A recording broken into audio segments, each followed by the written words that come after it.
Good afternoon. I want to call this hearing to order. I apologize for the postponement. We had a series of votes that obviously took a long time, and we are sorry for that. But I want to thank all of our witnesses for being here today. General George Patton once said, "Success is how high you bounce after you hit bottom." I think this statement is particularly relevant in today's hearing on how small business owners have found success during what has been a very long and stubborn recession. The past few years have been very rocky, to put it mildly, and the economy has remained fragile and challenging for today's small business owners. Over the course of this Congress, our committee has heard from numerous small businesses who have described the challenges of access to capital, taxes, regulations, and general uncertainty about what's coming next. And while we keep hoping for signs of a lasting recovery, there continue to be very real difficulties. Small business optimism plummeted last month, and unemployment remains over 8%. Despite these troubling times and real economic setbacks, motivated entrepreneurs and resilient small businesses have managed to navigate the murky economic waters to find success and propel economic growth. Today, we're looking forward to hearing some of the good news. Our witnesses will enlighten us with their perspectives on how they prospered in spite of a stagnant economy. The American dream rightfully evokes images of America's small business owners, and it will be their entrepreneurial spirit that will eventually allow us to bounce back. These are tough economic times, but today I want to commend our witnesses and all of American small business owners who realize that there is still a potential for success. These entrepreneurs have fought back against the pitfalls by adapting their business models, altering their marketing strategies, or employing new innovative techniques to combat the recession while continuing to bolster economic growth. And again, I want to thank you for being here and taking the time, and I'll turn to Ranking Member Velazquez for her opening statement. Thank you, Mr. Chairman. Since the financial crisis of 2008, this committee has been regularly examining the strength of the small business sector. In the past, we have shed light on credit conditions, consumer spending, and changes in employment. Throughout our hearings, it has become clear that small firms have reacted differently to the downturn and recovery that followed. For some, these difficulties have meant scaling back their operations and cost-cutting, but for others, this period offered a chance to expand. Given their nimble nature, entrepreneurs and small companies have been more readily able to capitalize on these opportunities, creating prosperity in the face of adversity. We should not be surprised that some small businesses thrive in a tough economy. Throughout history, we have repeatedly heard the story of resolute entrepreneurs overcoming difficult circumstances to strengthen and rebuild our nation. One might say, when the going gets tough, small businesses get going. This most recent recession and recovery have been not different. According to a Kaufman Foundation index, entrepreneurial activity has been higher for the 3 years since the recession ended in 2009 than for the 4 years prior. In 2011, this meant that, on average, nearly 550,000 new businesses were created each month. Nonetheless, it is clear many difficulties lie ahead. The sovereign debt situation in Europe continues to be a drag on the U.S. economy, particularly for firms that export. In addition, the fiscal cliff is creating uncertainty, thereby hampering investment and expansion. Together, these issues are weighing on small businesses and undermining consumer confidence, which hurts sales and revenue growth. This has resulted in a tentative overall economic picture. Yet, as they have before, small businesses remain a guiding light. The most recent ADP employment report showed that small firms created 93,000 jobs, accounting for more than 50% of all employment gains. In that regard, today's hearing is critically important. In every corner of our country, small businesses are driving our economy forward. Whether it is Kansas City, Missouri, or Brooklyn, New York, the picture is the same. Small firms are creating jobs and restoring hope in communities hard hit by the downturn. Today, we will hear more of these inspiring success stories and what we can do to replicate them elsewhere. In that regard, I want to thank our small business witnesses for testifying today and sharing their valuable insight with us. Thank you, and I yield back. Thank you. Our first witness is Todd Fleming, who's President and CEO of InfraSafe in Orlando, Florida. It's a global security technology integrator focused on serving both public and private sector organizations with the highest caliber security standards. He's testifying on behalf of the Small Business and Entrepreneurial Council. Mr. Fleming has over 20 years of broad-based management experience in the security industry, including business startups, design, marketing, strategy, research, development, and manufacturing. Thank you for being here today, Mr. Fleming. Good afternoon, Chairman Graves, Ranking Member of Velasquez, and members of the committee. Thank you for hosting this important hearing today and for your invitation to provide testimony. My name is Todd Fleming, President and CEO of InfraSafe, headquartered in Orlando, Florida. InfraSafe is a global security technology integrator focused on serving organizations with the most stringent security requirements. Our mission is to provide our clients with unique, flexible, long-term solutions to manage both physical and information security. VeriStream and Advantor Systems Corporation are subsidiaries of InfraSafe. Advantor provides a wide spectrum of security technology and services to the government, and VeriStream is a software-as-a-service provider committed to protecting organizations from risks focusing on visitor and vendor management, information security, and secure credential management and application. InfraSafe was founded in 2002 during one of the last recessions. In the middle of every difficulty lies an opportunity, Albert Einstein said. Fortunately, InfraSafe has experienced solid growth over the past 5 years. In 2007, at the beginning of the recession, we employed 57 people. As of this month, InfraSafe has a workforce totaling 177, and we expect to employ over 200 people by the end of August. The Great Recession followed a weak economic recovery and ongoing uncertainties that have made every business environment a very challenging one to navigate. I happen to be in an industry where demand continues to grow. However, it is very competitive for small players like InfraSafe. We operate in both government and private and commercial sectors, which also offer a unique set of challenges. InfraSafe has grown by staying focused, integrating technology to help us be more efficient, and carefully paying attention to the fundamentals that drive our bottom line. Most importantly, with a small business, we have to stay focused. Small businesses like InfraSafe have limited resources, and we need to deliver value to the customer. Our company has found a niche and successfully delivered on our promises. We have accomplished this by delivering on our promise of powerful and effective technology backed by uncompromising service and support. We've also found that we need to remain flexible. Being certain small, we need to be able to look for opportunities that present themselves in front of us and make sure that our employees are able to enjoy a flexible work schedule and places that they work within our company. We have a global presence. Our client base spans 4 continents, reflecting our unique ability to meet diverse and challenging needs of business, government, and international and global markets. Probably most importantly, we stayed financially focused. InfraSafe, since its founding, focused on CPR, cash, profit, and revenue growth in that order. We maintain a conservative balance sheet given the economic uncertainties. As mentioned above, we strive to be more efficient.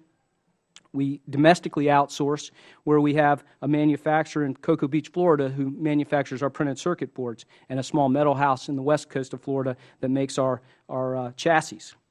We've embraced technology. We've used software as a service to help us reduce our costs of managing technology, and then we've also put together GPS systems to route our trucks more efficiently and allow us to respond to our customers more quickly. Importantly, human capital. InfraSafe employees are the foundation of our success. We continue to strive to build an environment that fosters creativity and support. InfraSafe works to instill a culture of excellence and manifests itself in the emphasis we placed on training and open communication. As noted above, we provide employees with cutting-edge technology tools to efficiently do their jobs. A lot of hard work and sleepless nights have gone into making InfraSafe a success. Obviously, InfraSafe is faced with day-to-day challenges like any other company. The economic environment certainly keeps us focused and more conservative when it comes to risks and potential new investments. The potential headwinds we see this year are key issues that the committee has explored. For example, the uncertain tax environment for S-Corps and LLCs, the direction of the economy, and ongoing uncertainties when it comes to costs and how this impacts our commercial expansion, as well as the uncertain Department of Defense environment under the looming shadow of sequestration. I thank you for the opportunity to provide this testimony today and look forward to your questions. Thank you, Mr. Fleming. Our next witness is Michael Minogue, Chairman, President, and CEO of Abiomed. Is that right? Okay. In Danvers, Massachusetts, Abiomed is a pioneer in healthcare technology and innovation and is the only company with the Food and Drug Administration's approval for bridge-to-heart recovery. He is testifying on behalf of the Advanced Medical Technology Association. And since joining Abiomed in April 2004, Mr. Minogue has altered the corporate strategy and mission to create breakthrough heart support technologies. Mr. Minogue is also a West Point graduate and proudly served the United States Army, which we thank you for your service. Welcome to the Small Business Committee, and we look forward to hearing your testimony. Thank you. So, Chairman Graves, Ranking Member Velasquez, and members of the committee, my name is Mike Minogue, and I am the Chairman, President, and CEO of Abiomed. Abiomed is a small medical device company located in Danvers, Massachusetts. We make the world's smallest heart pumps. So what you can see is one of the pumps that is enabled. You can put this through a small hole in the leg within minutes. You do not have to do a surgery. The pump is actually above my fingers, and the motor is the gray bar. So this would sit inside the left ventricle. This is the type of technology that can help patients like Jara Heron, who, after having her sixth child, suffered from postpartum cardiomyopathy and required emergency support, which our technology had just been sold to the hospital 2 weeks earlier, and they were able to utilize it to help her, and today she's at home with her own heart, being a mother and a wife, and has a growing family of 6 children, again, under the ages of 10. Our mission, and something I'm very proud of, is to recover hearts and save lives, and what we do is unique, and we as a company have continued to focus on that, even though our journey started more than 30 years ago to develop the artificial heart. So today I come to represent the Abiomed industry, which is the association of all medical devices. The medical technology industry is a success story for America, and I'm proud to be in this industry just as I was proud to serve in the military. Today we serve patients, and that's the focus and part of the culture. We directly employ, as an organization, 400,000, and indirectly that generates up to around 2 million Americans in the United States in the medical device space. Now, what the committee may not know is the majority of our industry is made up of small companies. More than 70% of the industry is made up of companies that have less than 100 million in revenues and are not yet profitable. These companies, much like Abiomed, started with a scientist or a physician that wanted to have an idea that would help patients, and many of these technologies are where the breakthroughs come, and they're usually funded by venture capital that allows this innovation and process to continue. As the Chairman and President of CEO for the last 9 years, I am acutely familiar with the challenges involved with running a small business. Abiomed was founded in 1981, and today we are the leader for percutaneous heart support technologies. We have a broad continuum of care of products that are outside the United States and going through the FDA path, and we have new products that are in development as well. When we were founded, we had 10 people, and we had no revenue. Today, we have 440 employees, and our revenues last year were $126 million. The company, in its 30-year process and journey, has just become profitable this last fiscal year. So for us, the success is founded on 3 pillars. The first is innovation that addresses a patient need. The second is scientific evidence. And the third is a very familiar theme, hard work with execution. In order to succeed in the medical device space, you need to have success with innovation. And Abiomed did create this small heart pump, which is, as I've shown you, 1/100th the size of the heart, but can do half to all of the cardiac output.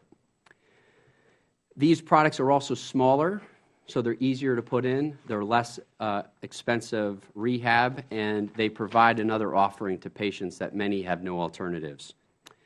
We are constantly trying to improve the outcomes, and as the CEO, I savor the fact that our company has helped thousands of patients over the years go home with their own hearts.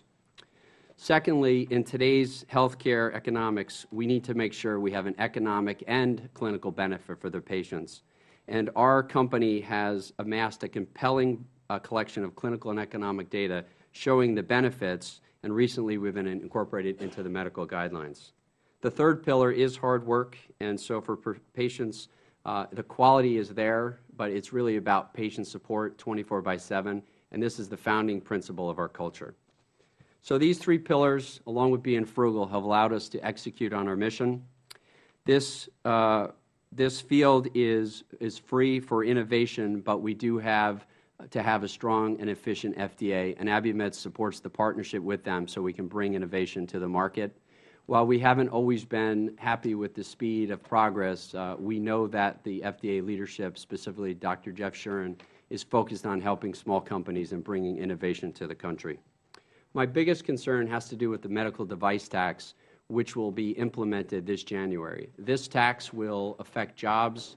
It will mix healthcare reform with tax policy, and it will be extra detrimental to companies that are not yet profitable and need every dollar to survive. So in closing, this tax, as it represents to Abiomed, is more than the healthcare we spend for all employees, about 15% of our research and development dollars, and about 10% of our employee headcount. So I'm honored to be here today. I appreciate that you are looking at this, and I'm very happy that the U.S. House of Representatives voted in early June to repeal the tax with bipartisan support. Most important, this tax will delay or eliminate innovations that will affect the quality of life for Americans.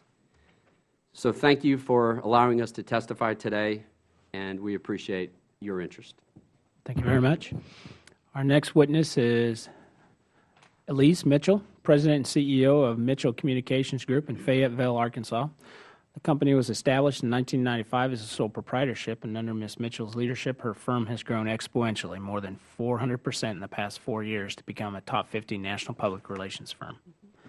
Ms. Mitchell has over 20 years' experience in public relations, and her firm works with an array of industry leaders. She's testifying today on behalf of Women Impacting Public Policy. Thank you for being here. Look forward to your testimony. Thank you, Chairman. My name is Elise Mitchell, and I'm the President and CEO of Mitchell Communications Group. I bring you good wishes from my company as well as from my community of Northwest Arkansas, a thriving region with deep entrepreneurial roots. I'm also here today on behalf of Women Impacting Public Policy, a national nonpartisan organization advocating on behalf of nearly 1 million women-owned businesses and representing 64 different business organizations. I'm proud to represent all of these leaders.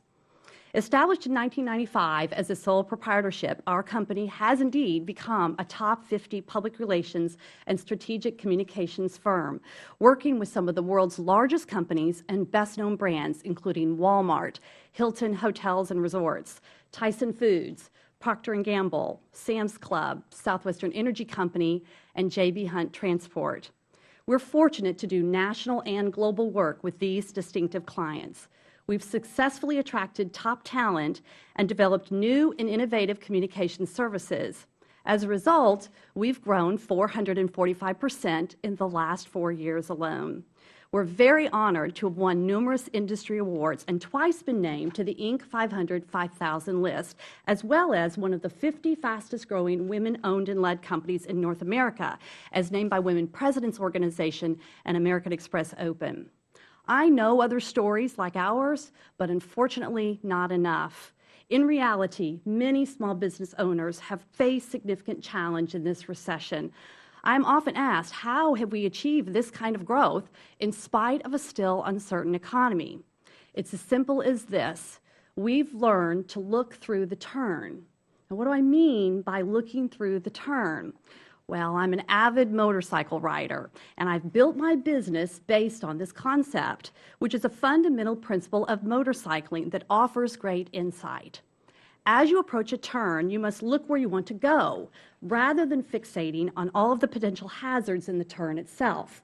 The challenge comes in keeping your eyes focused on where you want to end up, while using your instincts and experience to adjust within the turn, all at a moment's notice. Inspired by this philosophy, I've used these core principles to help our company succeed, and there are several important lessons that we've learned along the way. First, stay nimble. When change happens like it did in the fall of 2008, you have to be ready to adapt and respond. Small businesses are good at that, and it's definitely a competitive advantage. At Mitchell Communications, we've developed a flexible business model that helps us scale up or down depending on our changing client needs and manage large volume assignments even with a short notice. Second, know how to take risk. I suppose risk is something that I'm more comfortable with than most because I ride a motorcycle.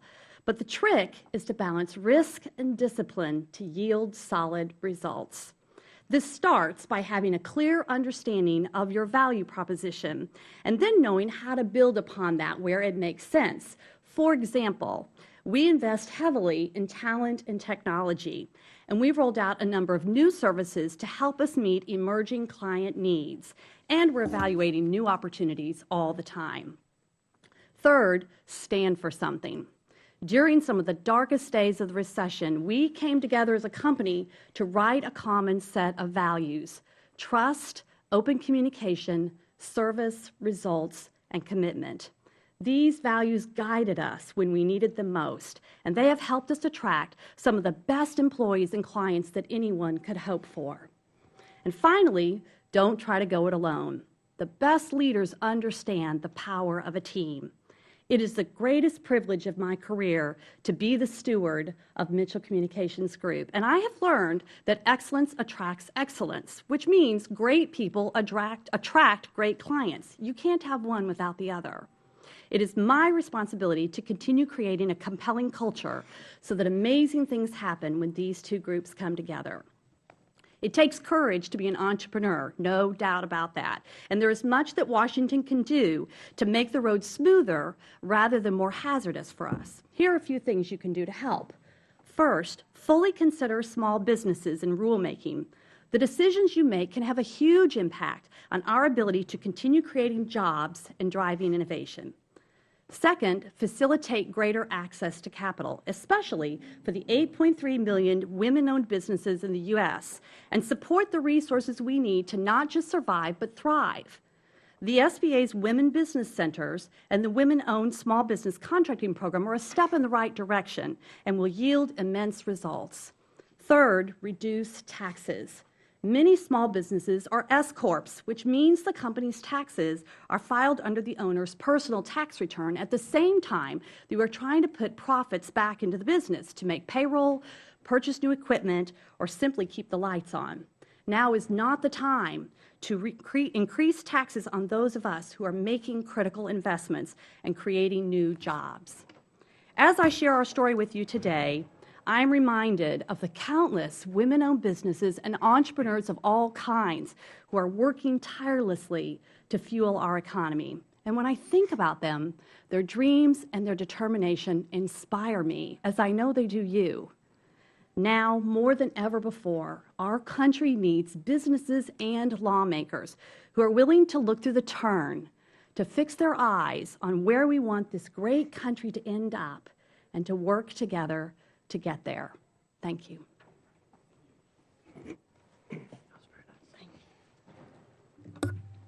It is my pleasure to introduce Michael DiMarino, president of Linda Tool, a second-generation family business that manufactures precision machine components and assemblies. He has worked at Linda Tool for 35 years and has grown the company from 3 to 28 employees.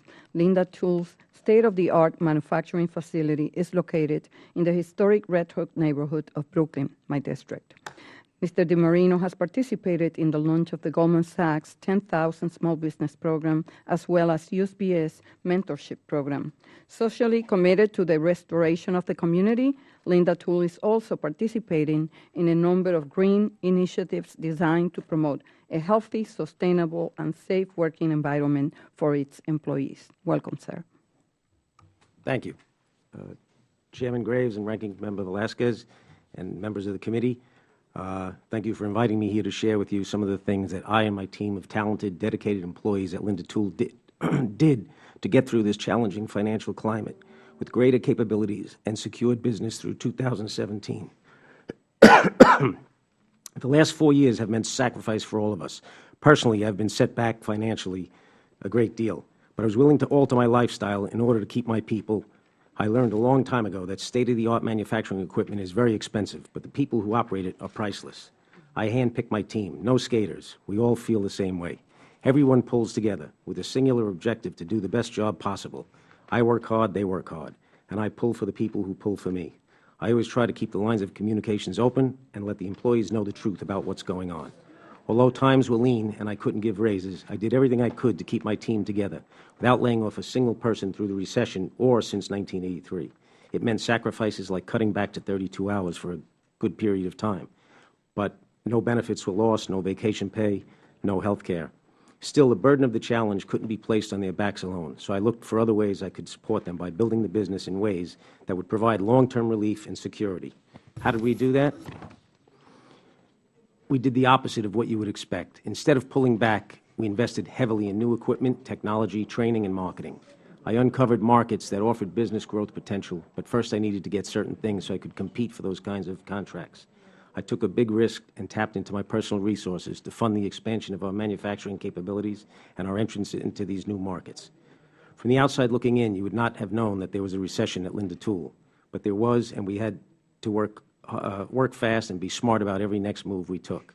The key to our survival was close management of every detail, no matter how small, including the equipment we purchased, making sure to pay our vendors on time so they could stay in business, and the cross-training of our personnel, strengthening our customer relations to our greatest ability, networking and constant communications and evaluations along the way. I reached out to local resources to help, too. I aligned myself with the Southwest Brooklyn Industrial Development Corporation, where I met Congresswoman Nydia Velázquez, one of Brooklyn's greatest advocates for small business.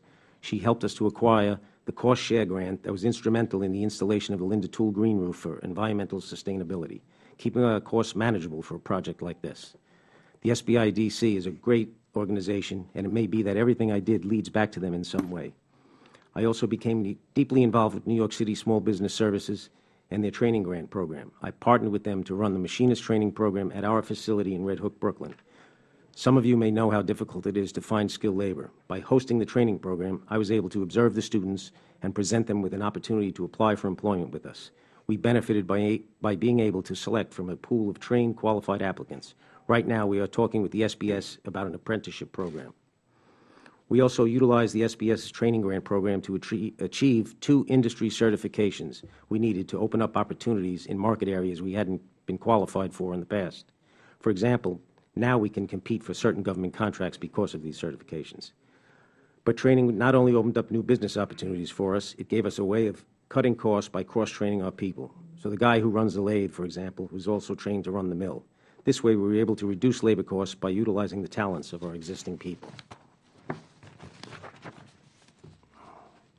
While we were busy with training and certifications, we had to start networking in order to make the right contracts. This led us to the Goldman Sachs 10,000 Small Business Program, a tremendous program that can really help enhance a small business and the way they think and operate. We also joined the NTMA, National Tooling and Machining Association, so we could be connected with new business opportunities and completed the UBS Clinton Foundation Mentorship Program. These resources are valuable tools for a small business and something they should all look at. Now our people are working a lot of overtime again, making up for time they lost, and then some.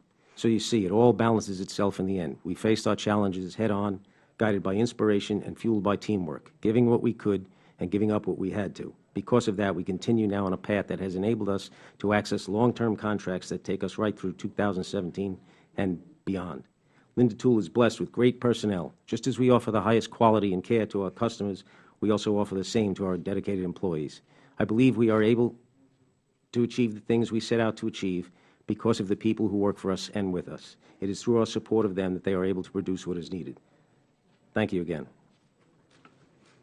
Thank you all for your testimony, and we'll turn to Mr. West. Start with questions. Thank you, Mr. Chairman and Ranking Member, and thanks for each and every one of you being here. And Mr. Minogue, thank you also for your service. We share the passion of jumping out of airplanes. And Ms. Mitchell, we share the passion of riding motorcycles. I've been riding since 1985 myself. So when you talk about, looking into the turn, whenever you go into that turn, my first question is this, thinking strategically. What is your forecast? Where do you see us going in the next 4 to 5 years if all things currently remain the same? And what type of adverse effects will that have upon your business, first and foremost? Well, we're very excited about the opportunities that we believe are before us. But as you say, it depends upon what happens in the next 4 to 5 years. One of the things that we were very good at, and we learned in the recession, was how to spot emerging opportunity. And it's important for legislators to understand that small business owners need to have certainty in the business environment. This allows us to plan better. It's hard for us to be able to look ahead and make business decisions. We want to take risk, and I think we're all pretty good at that. But we need as much certainty as we possibly can have. For instance, in the tax situation, we need to have some understanding of what's expected of us. And we want to be able to invest those dollars in creating jobs and innovation.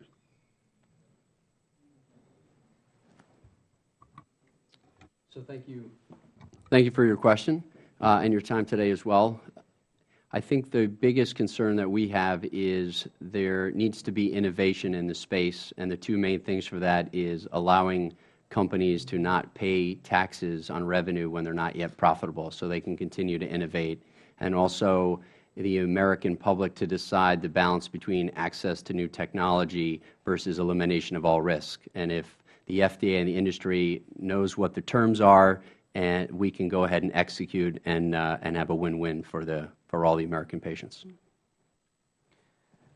To reiterate Ms. Mitchell's point, I think certainty is important. Entrepreneurs are very good at adapting once they know the rules, but if you don't know the rules, it makes it pretty hard to figure out which direction you should head. From our perspective, every dollar that we pay in taxes is a dollar we don't invest in the business because we're an LLC. So typically any dividends we make are to pay our taxes, and the rest stay in our business because, frankly, that's my very best investment is reinvestment in my business, not taking the money and putting it in, say, the stock market where I have no control. Dividends taxes going to 42% would not be a good thing for you? No. I think any place that we can at least have some certainty as to what the tax code looks like, that'll help. And then a large component of our business, we do business with the Department of Defense, and I know a lot of small businesses have been already impacted. Are you nervous about sequestration? Well, we've been sort of planning by diversifying our business for the past couple of years, but I'm nervous about that. So a couple of years ago, I fortified our balance sheet, retired all our debt, diversified our business in anticipation that our defense business could get soft. And we provide security products and services. It's something the Department of Defense, under any circumstances, need. However, when they cut costs, ultimately they come back to what's important, but sometimes they cut more with a sledgehammer than a scalpel, if you will. It's very hard for them. That being said, it's a very large Department of Defense budget. There'll be a place for us there somewhere. We just have to, stick to our knitting, stay focused, and provide the government the best products and services that we can. Next question. Today was the first time in the history of the Congress that we had a joint hearing between the Department of Defense and the Veterans Administration. So once again, Ms. Ranger Minogue, if I can, talk to us about, because that's one of the interesting topics, is how we transition these veterans coming out of Iraq and Afghanistan into the private sector. The unemployment situation we have right now with veterans. Can you give us, your success story, enabling you to come out of, boots and fatigues into suit and tie and be a successful president and CEO of a small business? Congressman West, thank you for asking that question. The benefit I had was having a network to end up into the healthcare industry, and there's thousands of medical device executives from the CEO of J&J to Abiomed that have served their country.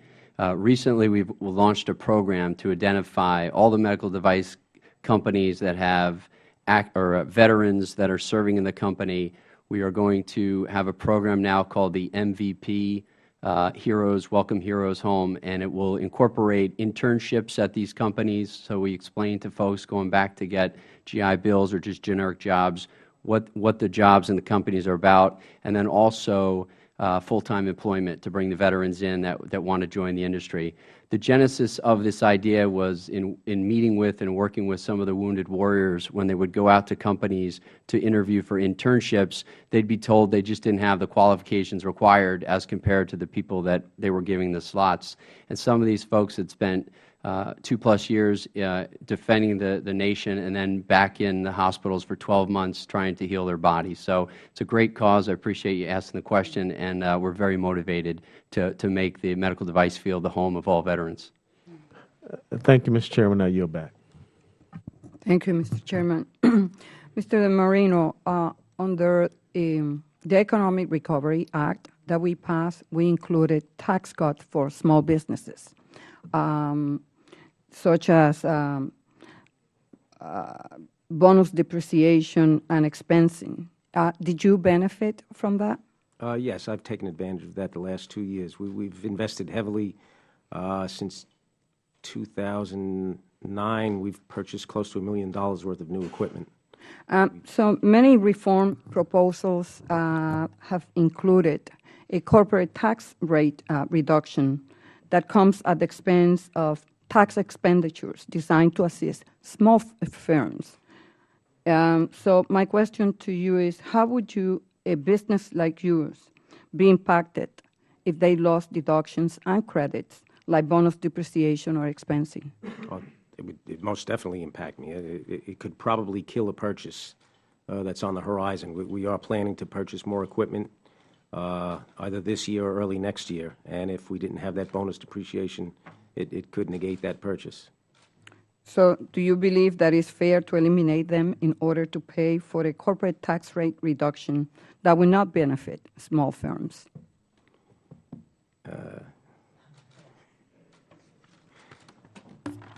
I need to buy my equipment. I'll have to be a little selfish here. If the burden could be shared a little bit to balance it, if you could, between corporations and small business, I don't know if that's possible, but I think it would put a hurt on the small business more than the larger corporation. Yeah, this committee is, we are here to advocate for small businesses in America. Mr. Minogue? Yes, ma'am. We know that cash flow is a challenge for businesses of all sizes, especially small firms. In what ways has the tax code made it more challenging to compete in a global market and a struggling economy? So, Congressman Velazquez, the cash flow from the basic level is we need it in order to invest in the new products and to get through our clinical studies.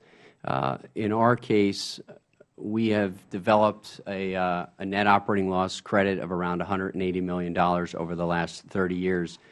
The biggest challenge to our cash flow moving forward as we generate cash is that we'll be paying some of that cash back that we could be reinvesting into new jobs, new products, or new studies, and none of this was allocated or there 3 years ago when we set a strategic plan in order to become profitable. So it's again back to the same theme of consistency and reinvesting our dollars where we think is the best opportunity for the company. So besides lowering tax rates, what specific changes to tax rules could better help small businesses have better access to cash? If I may. Yes. Simplification. It's very expensive for us to prepare our tax returns between the local, state, and federal preparation of tax returns. It takes an inordinate amount of time and money, and we really have to have quite a few people do it. It's even the smallest businesses, it's well past their level of expertise, unless they're an accounting firm, to be able to do their own tax returns. And the complexity of the tax code is daunting. In some cases, you can't even, you may not be figuring out what deductions are there that are for you, and it's a constant struggle to make sure that you have your tax returns prepared correctly. Sequestration. I know you have federal contracts, right? Yes, What is your concern right now, and how the uncertainty is impacting your company? It's more the uncertainty is probably the biggest thing. What we see is in the Department of Defense, since they're not sure of what levels of funding they'll be receiving and what cuts they'll be required to make, they've moved some of their projects to the right and haven't contracted those on a more predictable basis. So we have to, constantly keep an eye on that. We continually make investment in that. We've funded the development of our own products, but we don't know for certain that there's going to be a market for some of those products, depending on what happens with respect to the defense programs that are funded and those that aren't funded. For existing contracts that carry into next year, have your procurement officers talked to you about what the sequestration could mean for these contracts? Yes, and what we do is prepare scenarios based on what could potentially happen, and severe cuts to some of the programs may require us to reduce some of the staff associated with those particular contracts. Because our contracts are very, very small, we prefer to be able to, if one isn't funded, to move employees from one contract to another contract, because in our case, our contracts sometimes are $1,000, and our average contract size is less than $100,000, so we can be a little bit flexible. Thank you. That way. Thank you, Mr. Chairman. Thank you, Mr. Chairman. Mr. Minogue, you said that companies shouldn't have to, and it's not a value change, just a question. You said that companies shouldn't have to pay taxes until they're profitable. Can you give me circumstances where they would have to pay taxes if they weren't profitable? I mean, I can't think of any. Well, that's why I was curious when you said that. It struck me odd. My understanding of the tax code is that when you make a profit, you pay a tax, and not until. Mr. Fleming, in terms of an issue like repatriation, both of you represent multinationals, especially you, Mr. Minogue. Do you have any to talk about the tax rates that we have for repatriation in terms of multinationals and how it affects the businesses that you represent?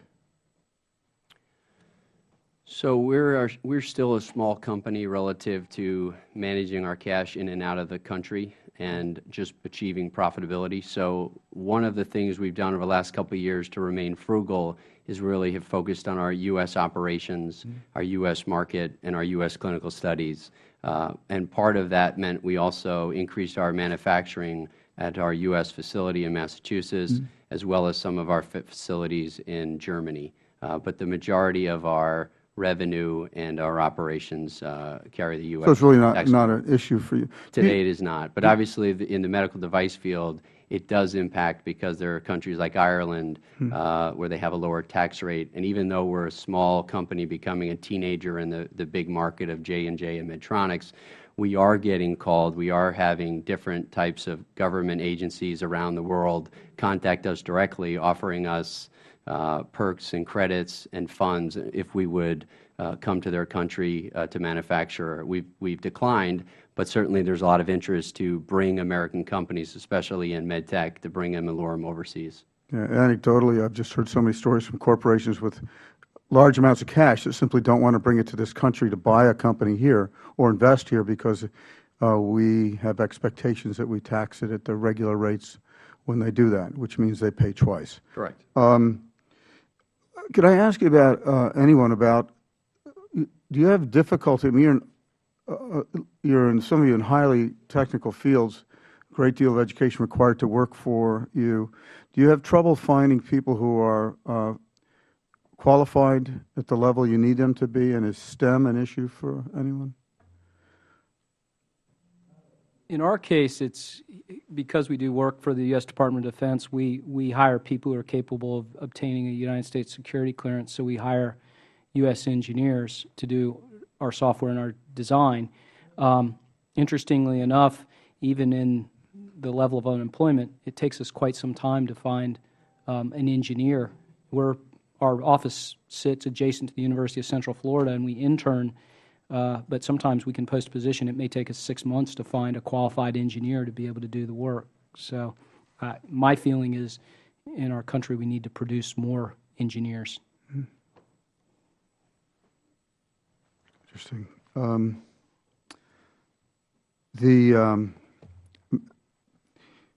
How do you feel about the future as you watch this Congress and Ms. Mitchell? I mean, you're in the ad business. You must have some quib available in a hurry. What's all this make you think when you're trying out there to make a living and we sit here and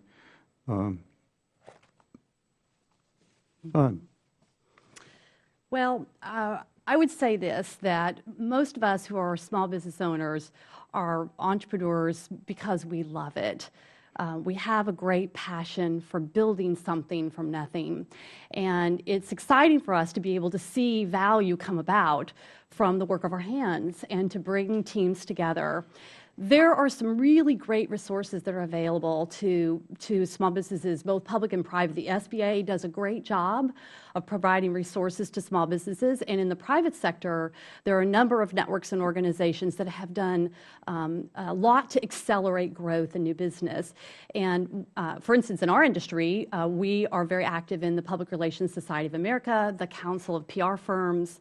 Of course, today I'm representing Women Impacting Public Policy and the Women Presidents Organization. These are examples of organizations that are doing a lot to help small businesses grow. And so I think it's a great opportunity for lawmakers to see that working together produces great results. And when you look at entrepreneurs, you don't have to look very far to see the passion, the drive, and the pure grit it takes to make it. And I would hope that Washington would be inspired by a lot of the stories that are out there today by small business owners who are doing all that they can to drive this economy forward. Thank you very much. My time's expired, Mr. Chairman. Mr. Keating? Thank you, Mr. Chairman. You mentioned uncertainty, a lot of you did, and it's clearly there. There's a whole set of tax exemptions and extensions set to expire at the end of the calendar year. Can you just comment on them in particular? And I ask you just be specific about which ones you think are the most important and how they'll affect future decisions for you. Anyone can. So I'll start, Congressman Keating. The medical device tax is going to start on January 1st. The details of it through the IRS have not been clarified. Our fiscal year ends in the end of March, and we have to close the books and report and be audited through our agency and to have our final financials filed. So we have just a logistics concern of what is it going to look like, how are we going to account for it. It will be the first $1 million out of our profits for that quarter, and then of course we're going to spend a lot of time and energy trying to figure out how do we close the books and be accurate and be in compliance. I share that concern as well, and I have supported making that change. And we have 45,000 direct service jobs in Massachusetts that clearly fall into your particular industry. Just another quick question: if people weren't going to do that, particularly one of my subcommittees is cybersecurity. I'm just curious, particularly with a couple of your companies, what needs you see there, what some of the challenges are, what some of the landscape might be, because of piracy and other threats that might exist. Mr. Well, Fleming, the level of cybersecurity related attacks are increasing, as you know, with a great frequency. Anything that we can do to improve our posture, because right now, we're constantly on alert, especially with our software as a services business, which is more a private sector business that we serve large Fortune 500 companies and the like.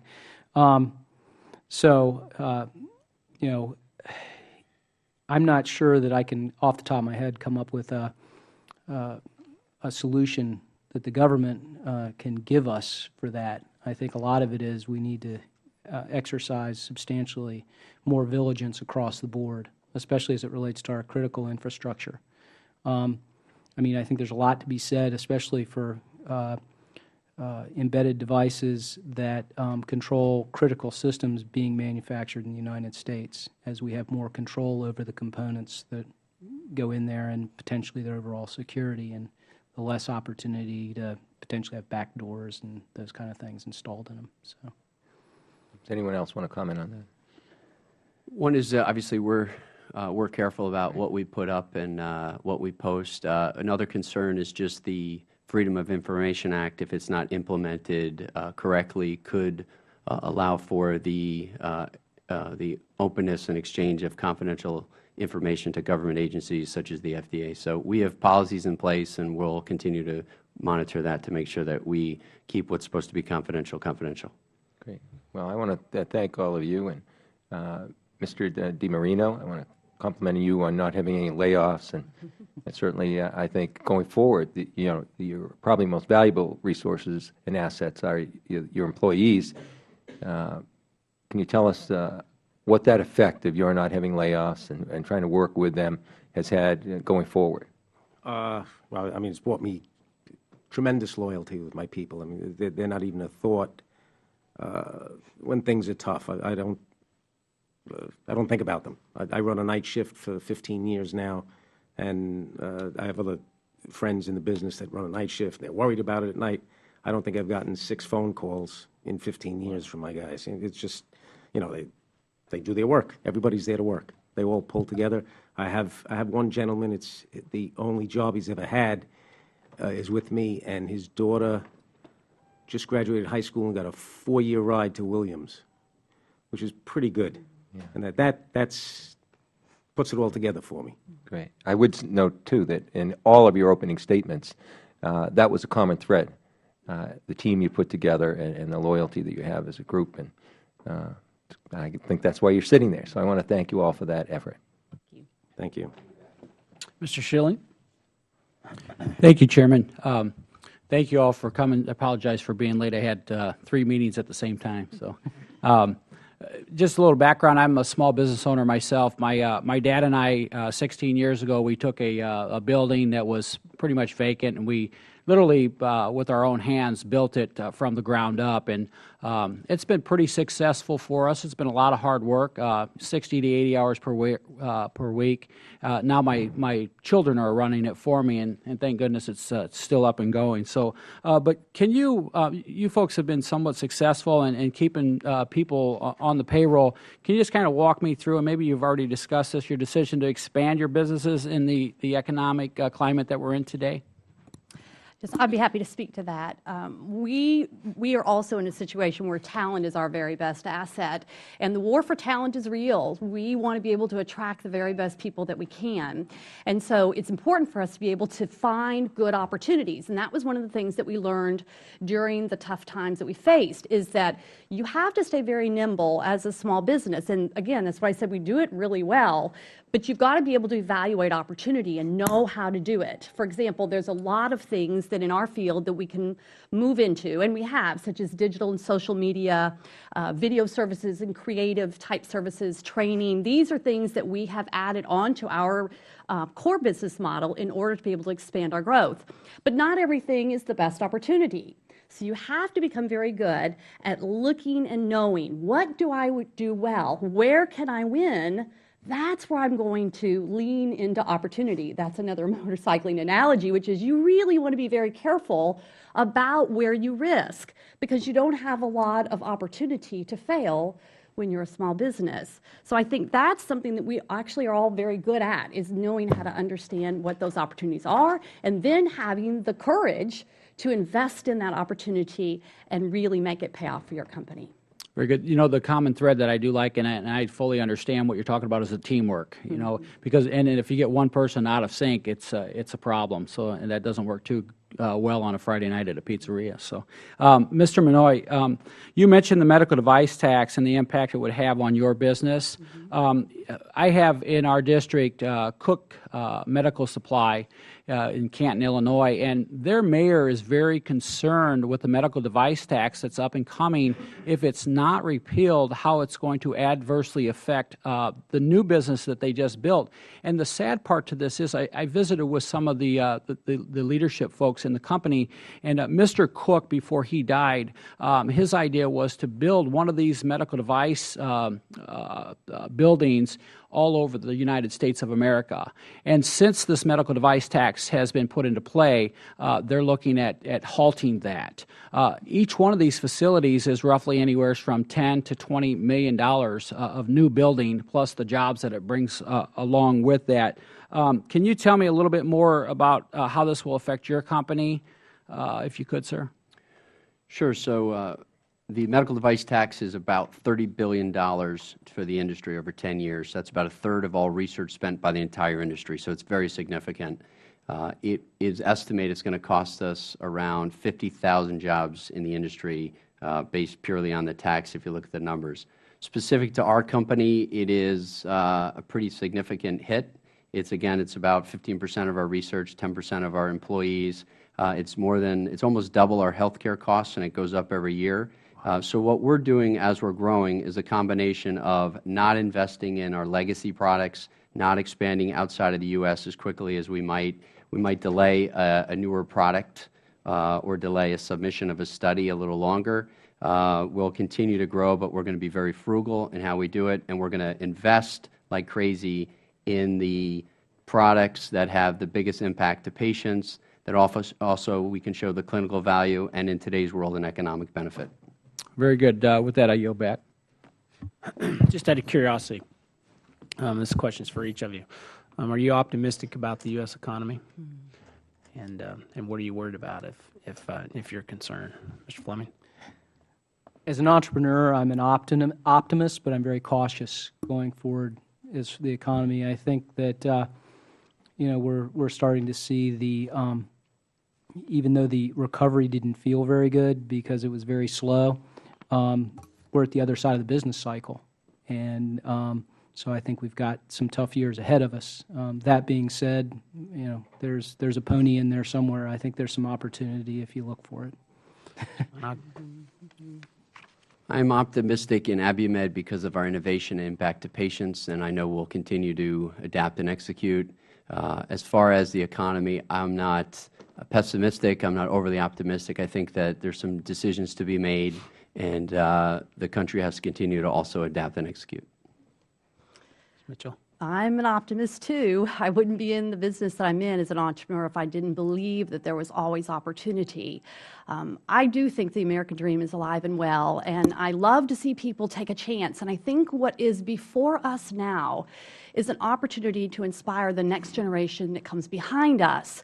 We need to do a good job of demonstrating that there is a reason for them to take a risk and that risk is rewarded. And I would encourage Washington to do all that it can to create an environment that is conducive for small businesses to be willing to go out there and make investment, because we know these are the jobs that are being created. Small businesses hire and provide jobs for more than half the private sector. And that's a really important thing for us to remember as we want to be able to see this economic engine continue to drive forward. So I am very optimistic, but I think it will take all of us having our wits about us to make the most of the opportunities that we have. I'm optimistic also, but the uncertainty leads to anxiety. I have a great many opportunities because of the reduced manufacturing capacity of the last 4 years in the country, which on the outside looking in sounds great. The problem with that is, as time goes by, less people are in the industry. You lose the opportunity to groom new skilled talent. So although I have good opportunities to produce, I can't. So I'm stuck. To hire people and organically grow them all the time, you can't grow fast enough with that. It takes time, a lot of time, to groom somebody and teach them the skills they need in this business, whereas years ago you had a lot of shops, a lot of manufacturing facilities, and people changed jobs. They relocated, so you got somebody, they hit the ground running. To bring somebody in new and train them, I don't gain an employee, I lose half of a good employee training the new one. So it stalls your growth. Mulvaney? Very briefly, at the risk of asking a question that's already been asked, if you could wave a magic wand, all of you, to each of you, and we could do one thing in the next 6 months to allow this optimism to come to fruition and turn into success, one thing, what would it be? And that's the same question to each of you. I would say come together and solve some of the problems that have resulted in the uncertainty, sooner rather than later. But give me, that's a lot, there's a lot of different uncertainty. I'm looking for, there's one thing that you could look back and say, look, at least Congress tried, they did this one thing, and it helped me in my business. Well, what would that one they're thing related. Simplify the tax code and resolve the sequestration issue. I would say eliminate the medical device tax. Certainty in the tax code, because when we have certainty, we can plan much more effectively. Resolve the tax code, same. Thanks. Mr. Chairman, I apologize for my late arrival. I don't want to ask questions that have already been asked, so I'll yield back the balance of my time. Well, I want to thank each of you for coming. Obviously, you are all optimists, or you wouldn't be entrepreneurs. And but we very much appreciate your testimony. We can learn something from every one of you. But this has been a great hearing, and there are companies out there that are figuring out how to overcome a lot of adversity and make it work, and I applaud all of you for that. So with that, I would ask unanimous consent. The members have 5 legislative days to submit statements and supporting materials for the record without objection. That is so ordered. This hearing is now adjourned.